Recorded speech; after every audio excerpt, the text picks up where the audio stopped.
This is our 2022 Market Outlook webinar. With recent Marketility, we've actually decided to bring in Brian Perry, CFP, CFA. He is the Chief Investment Officer here at Pure Financial Advisors. Now, as I understand it, that you've had recent back surgery. So I did, yeah. It was a couple weeks ago. This is actually my first day back in the office. I've picked away at home a little bit, but this is my first day back. So, you know, for those of you that have been paying attention, the market's been a little bit rough. You may see me squirming a little bit in my seat. You may even see me grimace from time to time. It's got nothing to do with the price of my Bitcoin portfolio or anything like that. It's squarely. Wait a minute, you have a Bitcoin portfolio? I do not. I don't. I was trying to sympathize with those that do. Stocks are down, Bitcoin's down some more, but yeah, it's not nothing to do with the markets. I may shift and squirm a little bit, but really we're here to focus on the volatility in the markets, and I thought this would be a good opportunity. You know, as we look ahead to the year, there's a lot going on, and you know, full disclosure, I don't have a crystal ball, but I've been doing this a while. I think I've got a couple insights, a couple opinions, and I'd like to share them with everybody. You know, what's the outlook for the Federal Reserve? And that's really the name of the game right now is the Fed and what's going to happen there. The Fed actually just met probably an hour ago or so. It came out of their meeting and announced no changes necessarily, but in their messaging announced that they will increase interest rates in all likelihood at the March meeting and begin scaling back their portfolio of securities as well. And so, you know, the answer is why. And if we just flip to the next slide, I think we can see why. And it's that inflation is at 40-year highs. We've got astronomically high inflation by recent standards. And so, you know, for those that were around in the 1970s and 80s, you might remember the double-digit inflation that we had back then during the Carter years. And then since then, we've had really pretty low inflation. The 100-year average is about 3.7%. The 50-year average is about 3.7%. But for the last couple decades, we've been running sub-3 for the most part. A couple pokes above 4, but mostly sub-3. And indeed, in the last 10 or 12 years, mostly below 2.5% or so. And, you know, the Fed targets 2% over time. And what we've seen is this spike up to 7% or whatever number we're at right now in the consumer price index. And, you know, all last year, prices were going up, and the Federal Reserve kept saying it's transitory. That was their word, transitory, meaning that this was just because of COVID. And as soon as COVID went away, a lot of the impacts from that were going to dissipate and inflation was going to come back down. You know, I think this is my opinion, but shame on the Fed. I think that, you know, I don't want to presume to know more than them, but I'll backseat drive for them anyway and say, I'm not sure what they saw that made them think inflation was transitory. Maybe it'll come down over time. But I think they're pretty far behind the curve to have record-setting inflation, highest in 40 years, and we've got interest rates at 0%. Sounds like they're finally coming around to that and taking some action. And, you know, frankly, I think it's about time there. And this is not the first time the Fed has raised interest rates. It's also probably not the first time they've, you know, been behind the curve either. But let's look at the next slide here at some of the past cycles that we've had. And this is just a summary of over the last several decades, some interest rate cycles that the Fed has done. And on the left-hand column is basically all the cycles, both rate increases and rate decreases. The right-hand column is just the rate increases. And you can see that since the mid-90s, there have been 5 other periods where the Fed set out to begin raising interest rates. Anywhere from 1994, where they raised them 3%, and then you can see some of the others. 1994, for those that remember, is a key difference, right? What the Fed did then was there was a lot less transparency, and I would argue, and maybe a topic for another day, that the Fed's actually too transparent now, and that harms monetary policy. But back then, they wouldn't tell anybody anything. They would just come out and do it. And so all of a sudden, you went from interest rates set by the Fed at 3%, and they blew them up to 6% in about less than a year. And what happened was that markets were caught completely by surprise, and interest rates skyrocketed, the markets dislocated and stuff.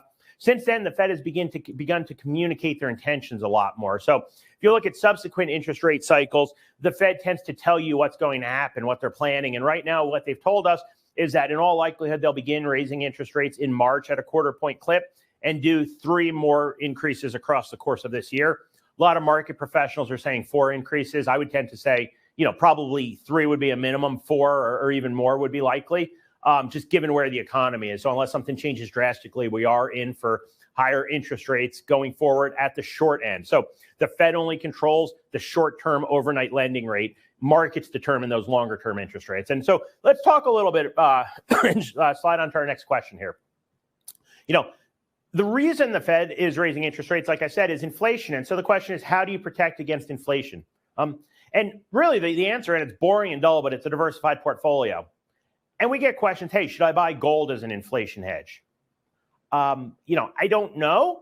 But if you look at this chart, the last year I just mentioned, we've seen the highest inflation in the past 4 decades. Some of you out there may not have even been alive the last time inflation was this high, and yet gold is flat. So you look at that chart over the last 12 months, gold is exactly flat. So I'm not sure that if I'm buying something as an inflation hedge, I get the highest inflation in 40 years, and it goes nowhere that makes a great inflation hedge. Some people say, hey, should I buy Bitcoin as an inflation hedge? Right? And if we look at Bitcoin on the next slide for the last 6 months, Bitcoin is flat at the same time that we've had super high inflation. So again, I don't know. I'm not saying that gold is good or bad or that Bitcoin is good or bad, but as inflation hedges, you would think that if you get high inflation, that inflation hedges would do well. And we're actually not seeing that. We're seeing these prices move independently of inflation, which I think diminishes their value as inflation hedges. So if we shift to traditional bonds, we can say, what about bonds? What happens to bonds if rates go up? And let's take a look at where interest rates have been. Right? So they've essentially been stuck in a range, and the top is about 10 years ago. The bottom is the low for this cycle back in August of 2020. And then the middle is the end of last year. And so interest rates are a little bit higher than that blue line, but broadly speaking, that's where we are. And you can see that the short interest rates there have stayed pretty low throughout this period. It's the longer term interest rates, the market set interest rates that have fluctuated, where you can see that back in 2013, you had the 10-year treasury at 3% and the 30-year treasury at roughly almost 4%. You can see that back in 2020, you had the 10-year treasury at 0.5%, record low level. And even to go out 30 years, you only got a little bit over 1%. And you can see that now we're in the middle. This, again, at the end of the year, we're at 1.5 on the 10-year treasury. Now we're at more like 1.8. So we've come up some, but we're right in the middle of a range.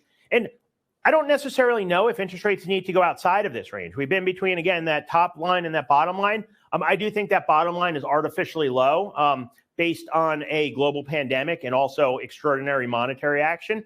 I think that migrating towards the top end of that range is probably a more likely path for interest rates over the rest of this year.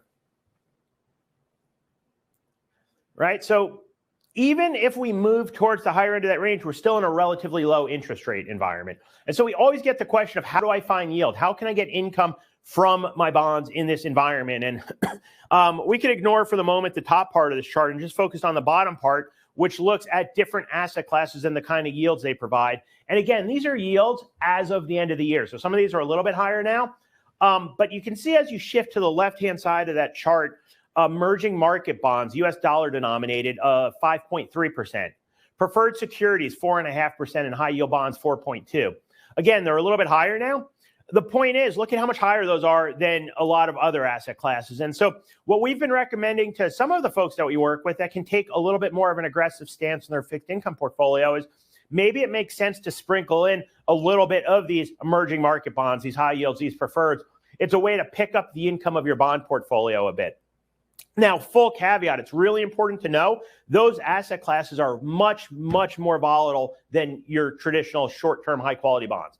So if you're going to buy these more high-yielding type bonds, you're also taking on more risk. If you have at the top of the risk spectrum stocks and at the bottom bonds, these more aggressive fixed income instruments sit in the middle. So if you get a stock market sell-off, a risky asset sell-off, you will see these assets decline in value. But again, they do provide more yield. So we don't suggest that you go in and switch all your bonds to them unless, if you're 35 years old, saving for retirement, maybe that makes sense. But for many of you, it's sprinkling these in like spices on your food just to pick up your yield a little bit. I also want to touch on what historically has happened to bonds when the Fed raises interest rates. And again, the past is never a perfect prologue. Like George Santayana said, history doesn't repeat, but it rhymes. No guarantee this is going to happen again. But if you look at 1994, if you look at 1999 to 2000, 2004 to 2007, and then 2015 to 2019, those are 4 periods during which the Federal Reserve was raising interest rates. You can see the first period was 3%, then 1.75%, 4.25%, 2.25%. So a variety of regimes in which the Fed raised interest rates. And then those bars are the performance of different fixed income asset classes over that time. Whether the blue is investment grade, the light blue is investment grade US fixed income, the yellow is global bonds, the dark blue is more aggressive US bonds, and then the green is a mix of everything. you can see those are annualized returns. And even when the Fed raised interest rates, these things did pretty good. I think that's one of the key takeaways that you want to have from this presentation. People think that when the Fed raises interest rates, bonds automatically get killed. If the Fed surprises the market, bonds will fall in value. As the Fed is raising interest rates, it's possible that that interest rates or the value of bonds may temporarily decline. But across a cycle, bonds tend to go up in value when the Fed is tightening monetary policy, raising interest rates. Why is that? There's two reasons. One is that a big portion of the value of bonds is generated by the income they give you. You want income from bonds. Well, if the Fed is raising interest rates, if interest rates are going higher, you're getting a pay raise, you're getting more income. So that's a good thing. The second is this. If I lend you money for 30 years, there's two risks. One is that you don't pay me back. The other is that you pay me back with dollars that are worth less. That's inflation. Inflation is the bond market's boogeyman. It's their biggest risk, right? Why does the Fed raise interest rates? They raise interest rates to lower inflation. So it's a mindset shift because when the Fed raises interest rates, all else being equal, it's better for a bondholder than if they didn't, because all else being equal, future inflation is going to be lower. That's good for bondholders. Let's switch to the next question. Stocks, right? So what about stocks? Well, let's take a look at the next slide and see what about stocks. Let's talk first about long-term stock returns. This looks back over the course of several decades or more, actually quite a long period of time at stocks and says, okay, what are the 10-year average returns? And when you look at this, you can see peaks and troughs, and all the numbers aren't important. But what you notice is that basically when returns are very high, you're robbing Peter to pay Paul. And so if you look at each of those peaks, that represents a time when investors in stocks have done really, really well over a period of 10 years, right? So over time, stocks average 9 or 10%, sometimes higher, sometimes lower. If you get in a period where you get much higher than average returns, what usually happens is that means stocks are relatively expensive and subsequent years present lower returns, right? And then the same thing, if you get in an environment where stocks have had very low returns over a period of years, that usually sets the table for higher returns going forward. But that looks like some bad news, right? Because when you look at it, returns have been pretty good on this chart for stocks in the last decade. Most of you probably know that, right? So there's a couple things. One, does that spell doom for stocks? And the answer is probably not. You know what I mean? If you look, sometimes stocks go sideways or continue to produce high returns.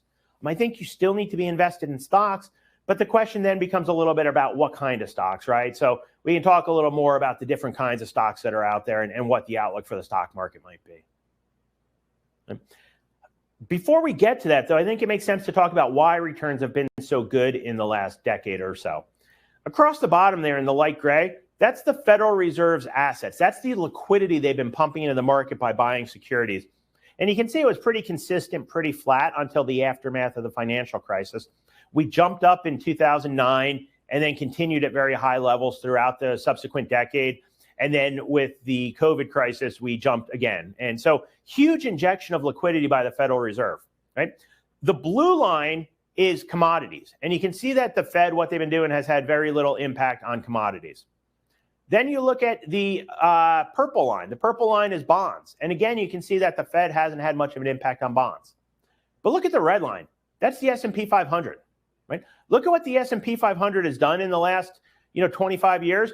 And look at how the returns took off at the same time that the Fed started injecting liquidity. So if you want to know what the Fed has been doing in the last 15 years, they've been juicing stocks, right? They started buying assets that depressed interest rates across the board that forced people out across the risk spectrum to buy stocks. The Federal Reserve has become the world's greatest stock proponent. It's almost like a pumping mechanism. So you can see that the Fed has had a big impact. Again, that gives you a little bit of pause for stocks going forward if the Fed's going to be less accommodative. But I think it's important to keep in mind that although the Fed is going to be tightening monetary policy, in a relative sense, in an absolute sense, they're not going to tighten monetary policy. They're just going to incrementally tighter. Let's look at the next. Actually, Brian, I wanted to mention the fact that, again, if people have questions, they can ask those just by typing them into the chat. And Beatrice has already done so this morning. First of all, she wanted to ask if you would please slow down so she can keep a little better track. No. But she also... No, I have too much to say. I'm going to talk fast. No, you're right. I'm hyped up. Now, people, please remember, Beatrice, I apologize if I've been talking very quickly and I will slow down. You do need to remember that I've spent the last 2 weeks cooped up in my house with only my wife and my dog to talk to and my kids, but they're not around. I've been convalescing, and I have a lot of words in me that have been waiting to come out for the last 2 weeks. I'm in a rush to get them out, but I will work on slowing down. I apologize. In the meantime, Beatrice also wanted to know, what classification of stocks or funds would you recommend for retired people? That's a pretty broad question. We'll get here in a couple minutes to maybe what looks a little bit more relatively attractive right now. But if you're asking for retired people, I think the answer is a lot of them. You know what I mean? I don't think in general it makes sense to concentrate just on one kind of stock, because if you do that, you're explicitly saying, I think this kind of stock is going to do better than all else. So what we recommend is a pretty broad diversification across big and small, US and international growth and value for almost everybody, including retired people. We'll talk a little bit more about some of the reasons why and what looks relatively attractive here in a couple minutes. We have a couple more questions. Would you like to take those now, or do you want to continue? Fire away. All right, let's see. Rodney says, question, volatility should be a lower concern for the buy and hold bond strategy, even in the higher risk bond categories. Volatility should be a lower concern for the buy and hold bond strategy, even in the higher risk bond categories, question mark? Yeah, if I understand the question correctly, there's really two kinds of risk when you invest in anything, whether that's higher risk bonds, whether that's stocks, whatever it is. The first is the risk that you're going to lose money across a long period of time. One of the reasons people make money in housing is because they don't look at the price every day, right? Sometimes maybe it's worth more today than it was yesterday. Sometimes maybe it's worth less. But historically, over time, the price has gone up, and people bought it in 1990. They're selling it in 2020, and it went up a bunch. That's true with most stocks. There are broad baskets of stocks as well, or investments of any kind. The problem is that along the way, the price bounces up and down. And unlike houses, you can see the value of your investments every day. My view is that you should worry a lot less about volatility than you do about what the value is going to be in the future. You don't want to be on a pogo stick. But if you get on a plane to go from California to New York, your primary concern is actually getting where you're going. The turbulence along the way is a little bit less important than whether or not you get diverted to Florida instead of New York. So volatility is important to keep an eye on. It shouldn't be excessive, but it shouldn't be the primary driver either, provided, and this is key, provided you can stomach it. If the portfolio is so volatile that you're panicking and selling out and not getting to that point where you've actually made money, then that's a problem. So you need to find a mix that you can live with and close your eyes at night and go to sleep. And the next question comes from Russell. The Fed is subject to these projected higher rates when repaying national debt. Won't they be inclined to keep rates low? How does this impact inflation? And what is the likelihood the Fed will invert the rate curve if the rate increases 4 or more times? So there's a few questions in there. Yeah, I mean, if interest rates go up, the cost of paying back our rather large national deficit does go up. Theoretically, the Fed's an independent political body that makes decisions just based on what's best for the economy. I think over the last 15 years, and certainly increasingly in the last several years, the Fed's become subject to increasing political pressure, more kind of weighing in from Congress and other politicians, and even the public, where 20 years ago, nobody had ever heard of the Fed that wasn't in this business, and now everybody knows about it. So I think all of that argues for, across time, the Fed being more hesitant to raise rates, the Fed being slower to raise rates, and I think it argues for higher inflation across time. I personally have been saying that for several years, that I think inflation will run a little bit higher in the future than it has in the past, partly because the Fed isn't going to be as willing to raise interest rates as much. That's one of the reasons, to be conservative, what we do is when we run financial plans for people, like I said, the last decade, inflation's been more like 2%. We actually run inflation at 3.7% in order to put in a little bit of conservatism in there, so that if inflation runs a little bit higher than it has been, they're still okay in their plan. And you can do things like that in your own financial planning too. What was the second part of that question? The second part is, what is the likelihood the Fed will invert the rate curve as the rates increase 4 or more, if the rates increase 4 or more times? Yeah, so inverted yield curve, usually short-term rates are lower than long-term rates because you want to be compensated for lending out long. When the Fed raises interest rates, sometimes what happens is if they're doing that to slow the economy and the market thinks the economy will slow, sometimes the short rate actually goes above the long rate, which is called a yield curve inversion. It sometimes is an indicator of a recession, not always, but sometimes.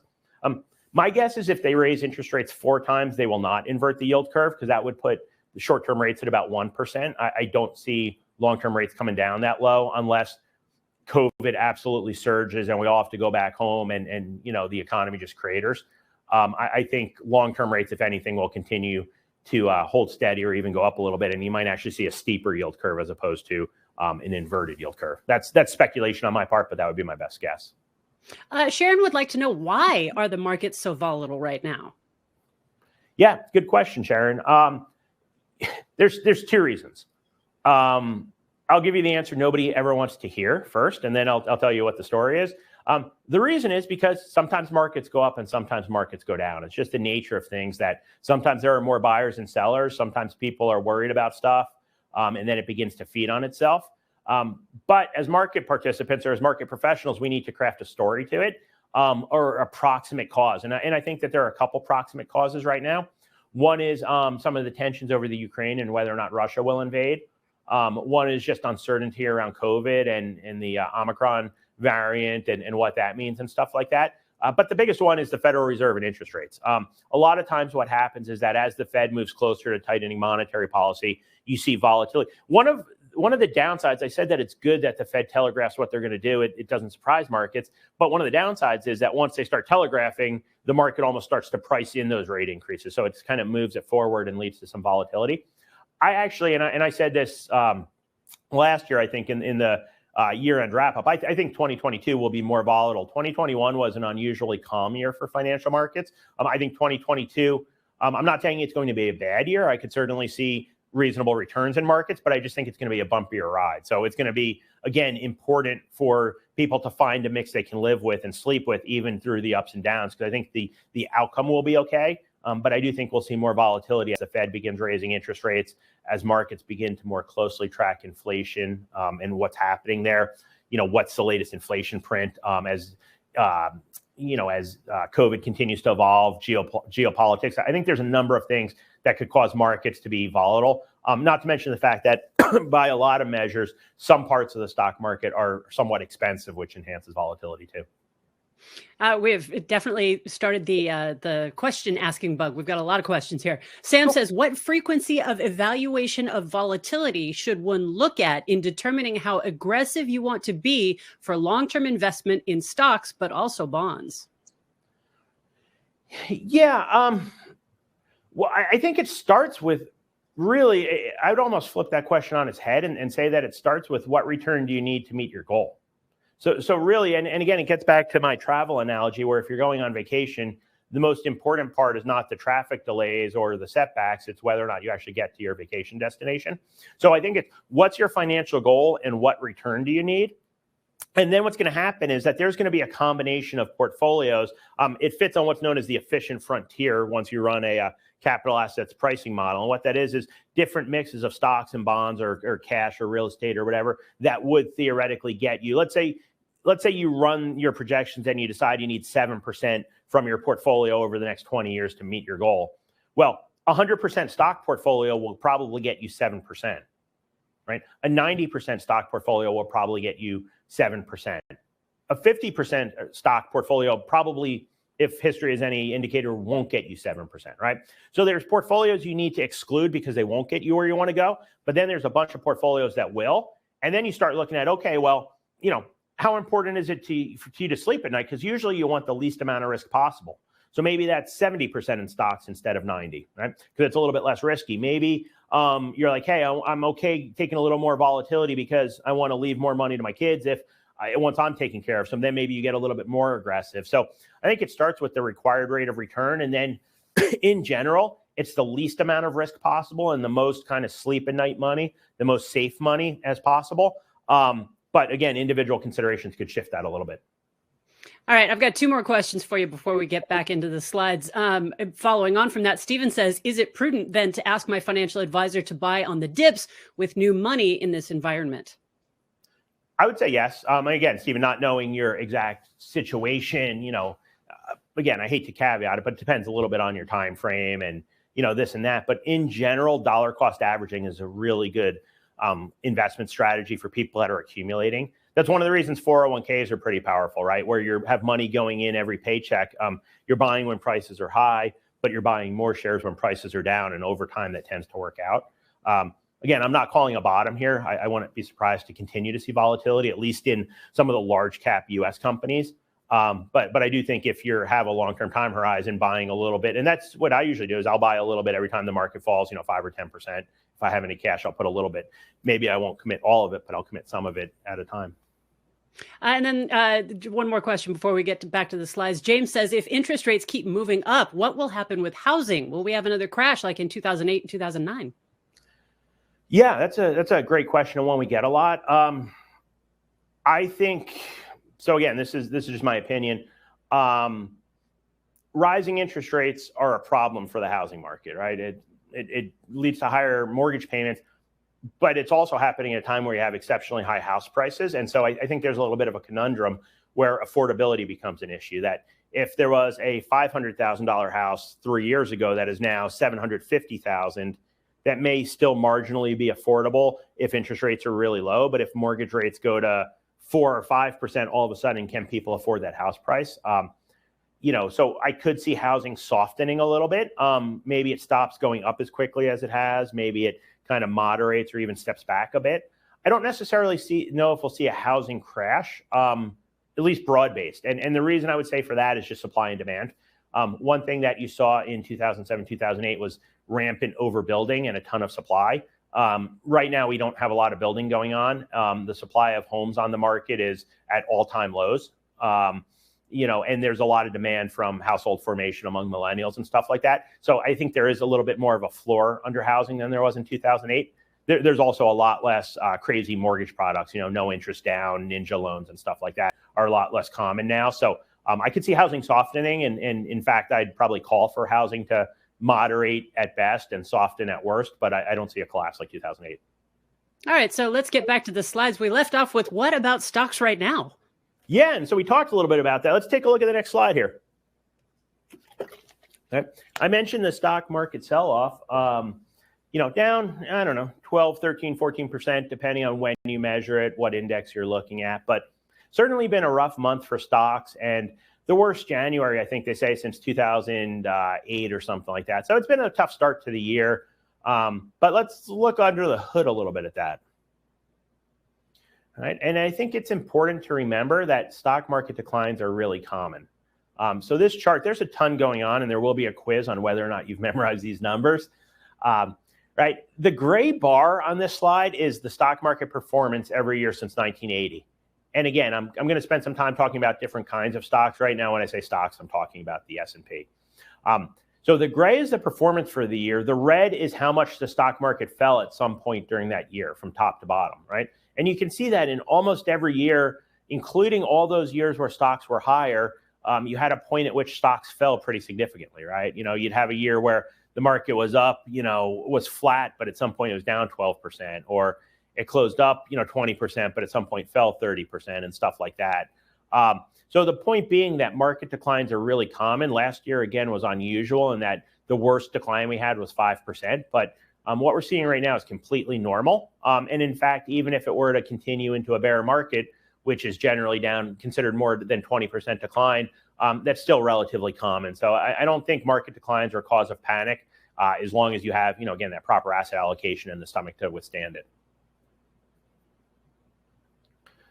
So it's like, hey, should I buy stocks right now? And let's talk a little bit about that. To start with, and I mentioned that stocks are a little bit expensive. Again, this is another slide with a lot of numbers on it. Let's focus on the right-hand block here. And this looks at different kinds of stocks across the top: value, blend, and growth. So growth stocks are, think of Tesla, right? Expanding very quickly, selling lots of cars. I don't know about anybody else, but on the cul-de-sac I live in, there's like 4 houses and like 6 Teslas. So they seem to be doing pretty well. But you pay a lot for that growth, right? Value companies aren't growing as quickly. They're more boring. Their business model may not be as exciting, but you pay less for that. Right? And then there's large companies, mid-sized companies, and small companies. And again, these are publicly trading companies. So these aren't fly-by-night entities. A large company might be McDonald's. A small company is smaller, but it's not a taco stand on the corner. Denny's would be considered a small company, right? Those percentages, that's how much of the average, so price earnings ratio is a measure of how expensive stocks are. The percentages here are the percentage of the average PE ratio, price earnings ratio, of the last 20 years. And you can see that large growth stocks are 165% of the average. So they're 65% more expensive than they historically have been, right? Small growth stocks are 20% more expensive than they have been. But then as you get down into small value stocks, they're less expensive than the historical average over the last 20 years, right? And so again, the point here is simply that there are some parts of the market that are very expensive. It doesn't mean you want to abandon them, but it does mean maybe you want to put money in different kinds of stocks, some of which are less expensive than others. Right, here's just another example of performance varying. This is last year. The yellow line is the Russell 2000. So that's the main small company stock index. And you can see it was up about 15% for the year last year. But then you look at the difference between growth stocks within that index and value stocks. You know, if you bought just the value stocks, you're up 28%. You're feeling pretty good about yourself. That's a great year. If you bought the growth stocks, you're not feeling so good. You're up 2%. It's a pretty crummy year, right? You could have almost bought bonds and gotten that. And then you mash them together and you get what the index did.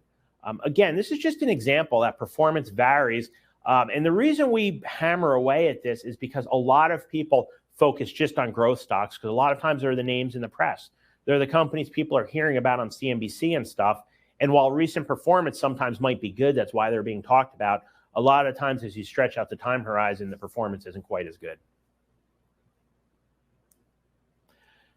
This is another one of those important points. And at the top, I labeled this slide a market of stocks. And we spend a ton of time talking about a stock market, a bond market, and a real estate market. But what you really have is some companies, some individual bonds, some houses, right?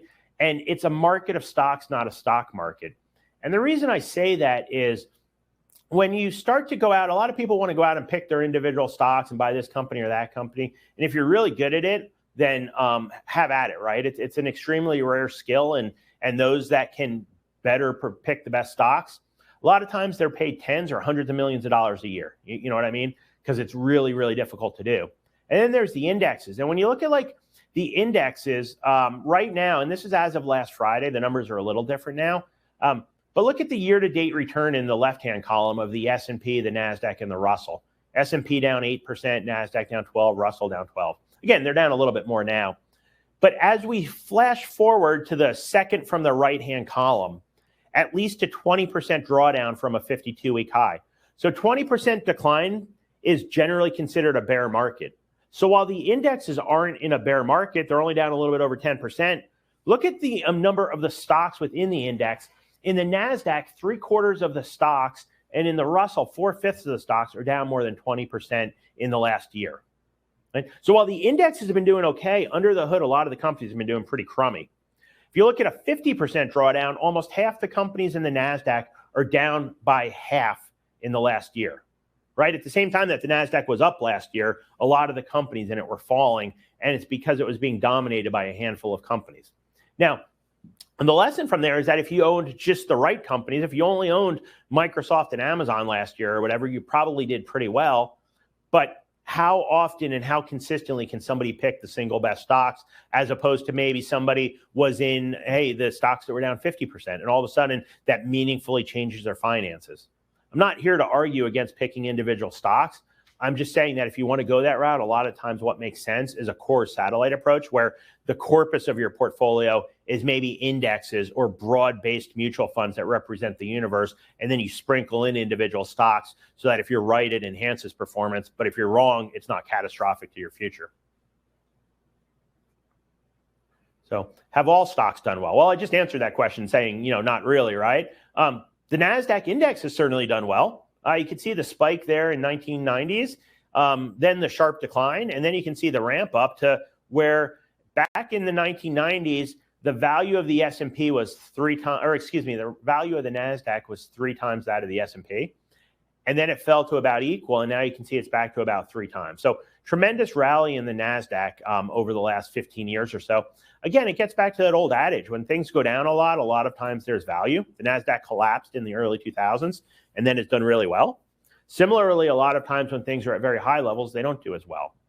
But not all stocks have performed this way. The NASDAQ has soared, but let's look at the next slide, right? Because emerging market stocks have not soared, right? In the last 15 years, they're essentially flat, right? And that's at a time where you've added literally billions of people have come out of poverty in some of these countries. Hundreds of millions of them have joined the middle class. World-class companies have been created. Now, if you're going to invest in emerging markets, and to be, we generally own a smattering of emerging market indexes for most of our clients.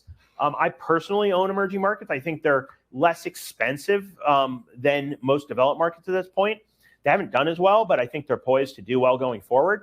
You need to stomach some of the geopolitical volatility, right? You need to stomach the fact that crazy things happen in some of these markets.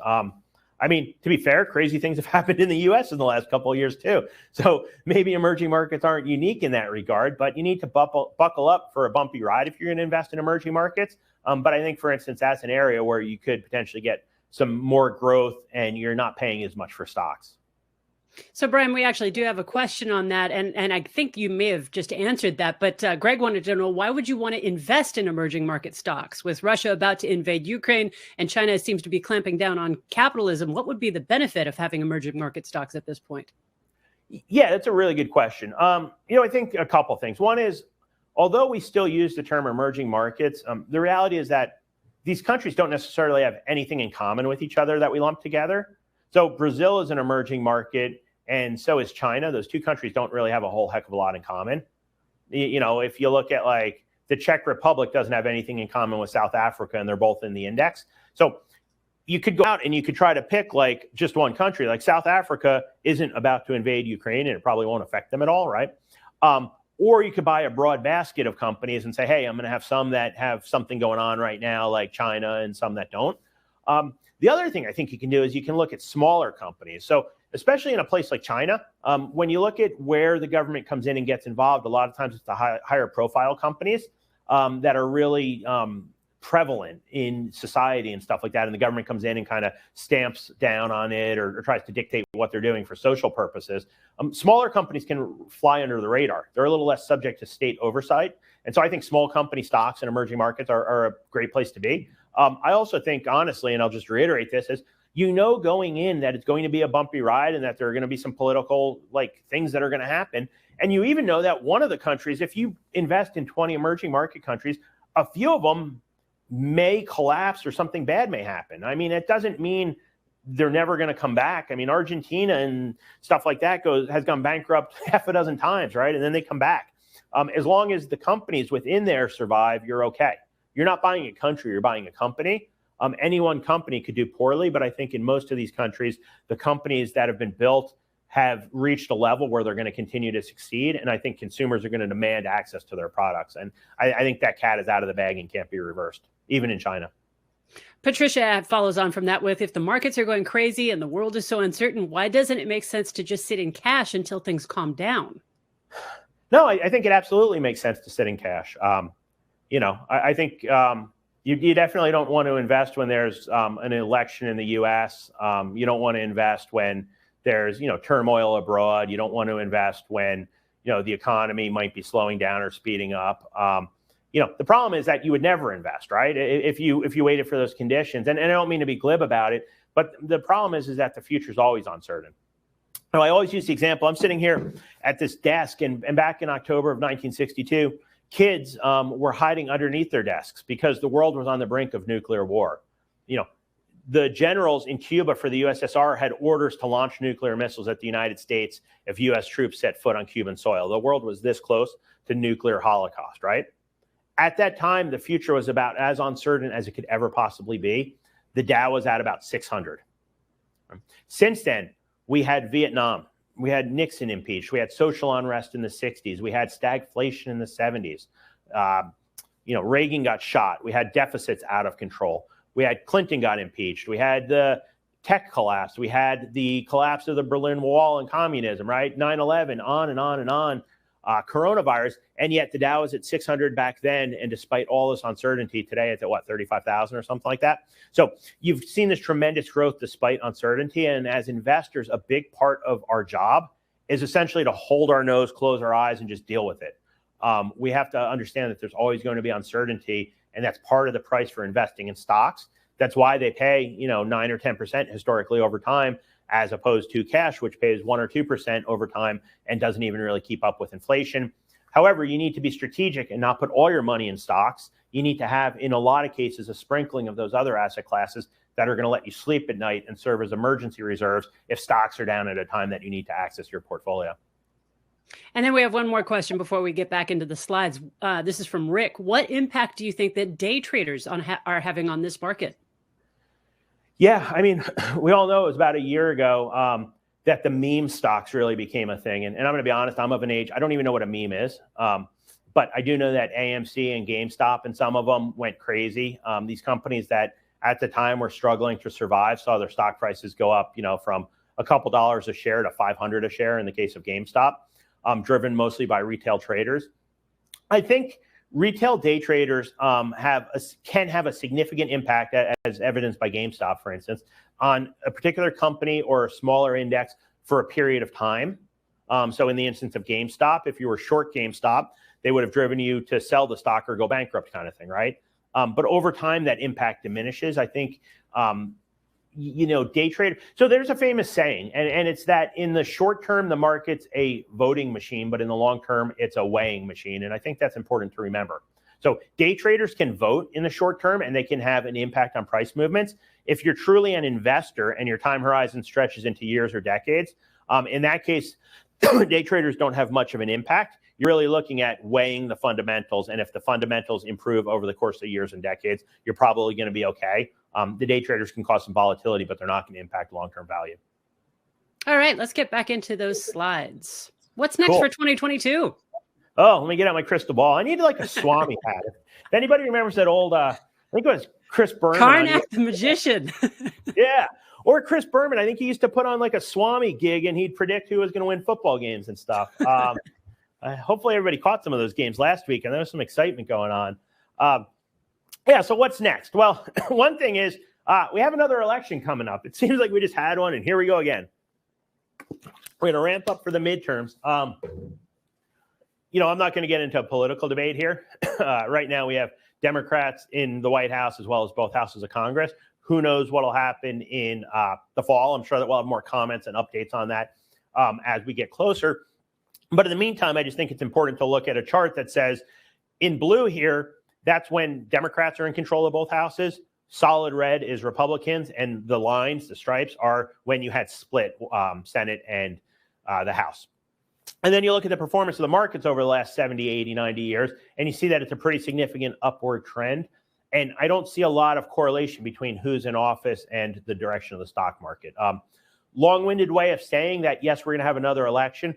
I guarantee you it will be contentious. It will be miserable. We will be threatened that the world is going to come to an end if somebody gets elected. That'll be this November. 2 years from now, it'll be even worse when we have another presidential election. They're only getting more and more venomous in the threats of what's going to happen if somebody gets elected, right? But the reality is that markets over time, because of the upward tide of profits and capitalism, seem to do okay regardless of who's in office. The president, Congress can have an impact, but they don't seem to be able to halt that no matter what they do. Geopolitical turmoil. This isn't exactly going out on a limb either. I'm predicting there will be turmoil in 2022, right? Again, I talked a little bit about this, so I won't read off this slide. The point is just that over time, markets have gone higher despite a pretty crazy backdrop. I do think a few things that we need to watch out for. Obviously, Russia and Ukraine. But I think China is almost a bigger one in Taiwan and what happens over there. I think that if we were to see another really significant armed conflict, my best guess is that would involve something to do with Taiwan and the U.S. and China coming to loggerheads over that. So I think that's always a risk. I think terrorism or upheaval in the Middle East is always a risk. But there's also the things that we don't know. And so I don't spend a lot of time quoting Donald Rumsfeld. But Donald Rumsfeld said that there are the things we know. There are things we know that we don't know. And then there are things that we don't know that we don't know. And it's really easy to say, oh, if ABC happens, the market's going to do this or that. But most of the time, that's already priced in. A lot of times what knocks markets off its rocker what causes significant turmoil is things that we're not even talking about. So I can talk about Russia and the Ukraine or China or this or that, but a lot of times it's something that we're not discussing today that causes significant unrest in financial markets because it's not priced into anybody's models. This, and I think we could probably end with this, and take any other questions and then wrap, is tax changes. You know, we talked last year a lot about potentially changing tax brackets. These are the married filing jointly brackets for 2021 as well as 2022 at this point. There's a 10, a 12, a 22, a 24, a 32, 35, and then the top bracket's 37. These are basically the lowest rates in our lives. For comparison's sake, back in the 1970s, the top tax bracket was 70%. After World War II, it was 92%. Imagine going to work and seeing 92 cents of every dollar go to the government, right? So these rates were cut in 2017 with the Tax Cut and Jobs Acts. They were scheduled to sunset after 2025, or they are scheduled to sunset. So after 2025, so in just a few more years, the 12 will go to the 15. The 22 will go to 25, 24 to 28, 32 steps up to 33, 35 remains consistent, as does the 10%, but then the 37% bracket goes to 39.6. So in a few years, if Congress doesn't act, we will see taxes go higher. But there's also a lot of talk. There were proposals to change some tax things that haven't been passed yet. The top tax bracket was going to go up. There was talk about changing capital gains for some people, limiting Roth conversion. So I don't think that talk has definitely died down. They've had trouble getting that through Congress. But I would suspect that we'll hear more talk this year as the White House tries to get some things passed and Congress tries to get some things passed ahead of the election. I don't think some of the more aggressive proposals from campaign season and early last year will pass. But I do think we'll see renewed talk about both tax changes as well as potential additional spending on infrastructure or those less fortunate and that kind of thing. I think Congress will and the White House will try to get some laws enacted ahead of the election. And that is, unless anybody has any further questions, this would be the time to put them into the chat because we're just about ready to wrap up here. If you have any further questions, you can send them in via the chat, or you can also email us at info@purefinancial.com, and Brian will be able to answer those questions. And I just have one more comment for you. Sam says, this is about the best market analysis I have ever heard. Amazing. So thank you very much for that, Brian. Well, thank you very much, Sam. And please come to the next one because that's the best feedback I've heard in a while. Okay, we do have one more question. Ken just slipped this in. What do you foresee about real estate? You know, I touched on this a little bit earlier about housing. I think that higher interest rates as well as higher prices are historically not a good combination for anything that you're financing. I think a lot of consumers are going to begin to be priced out or strapped on the ability to buy a house if interest rates go up at current levels. Obviously, it's market dependent on where you live and what geography. So I could see real estate moderating its increases or even softening in price a little bit. I don't see a collapse. Like I mentioned, I think that supply and demand are a little bit different this time. I think that there aren't as many risky mortgage products out there. And also just the presence of investors, and I didn't talk about this earlier, and I don't mean investors like mom and pop or like me owning a rental or something. I mean large institutions that own, 20,000 houses and stuff like that. It's become a more institutional asset class. So I think that we'll see what impact that has, whether when prices soften, they go out and they dump everything because their investors are calling for it. But I also think it puts in a bid for houses where there are people out there in large pools of capital that are just looking to buy as many houses as they can. That keeps some demand in the marketplace. Suzanne sent in a question. Does the supply chain issues affect the market? Yeah, I think it does. The fact that some companies are having more trouble, basically building things because they can't get the parts they need. Yeah, it certainly does. I mean, you look at cars. I was talking to somebody recently that had a car that had a year to go on its lease, and they turned it in, and the dealership wrote them a $10,000 check, because the dealership needs something to sell. So it definitely has an impact. I think it's more company specific than it is at the market level because, it affects different companies in different ways. Where I really think it has an impact is on inflation. And again, this gets back to my thesis that, and I'm not predicting the 1970s, and I'm not predicting we stay at 7% inflation for the next, 20 years. But I do think 3, 4, 5% is going to become more normal than the 1 or 2% we've been used to. Another reason would be supply chains. Both the issues we have right now are causing prices to be elevated. The Fed said that would be transitory. So far, it's been a little bit stickier than they anticipated. I also think because of COVID, the difficulties, you're going to see more inshoring. So you've seen offshoring for 25 years where companies are moving manufacturing to the lowest cost location. Now I think a lot of those companies are going to bring that back home because of what they've seen where they can't get parts or things get disrupted because of COVID.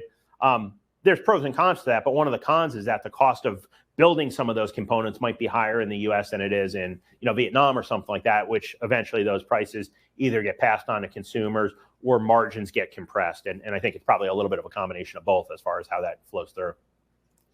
All right, we have a number of other questions that have come in. I don't think we're going to have time to answer them today. You can go ahead and email info@purefinancial.com, and Brian will be able to answer those for you directly.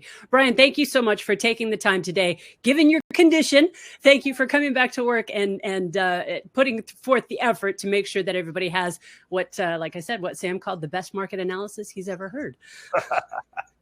Well, yeah, my pleasure. And I'm glad it's actually fun to do. And it takes my mind off of a little bit of discomfort. And like I said, we've seen a little bit of volatility lately. I don't think it's a big deal.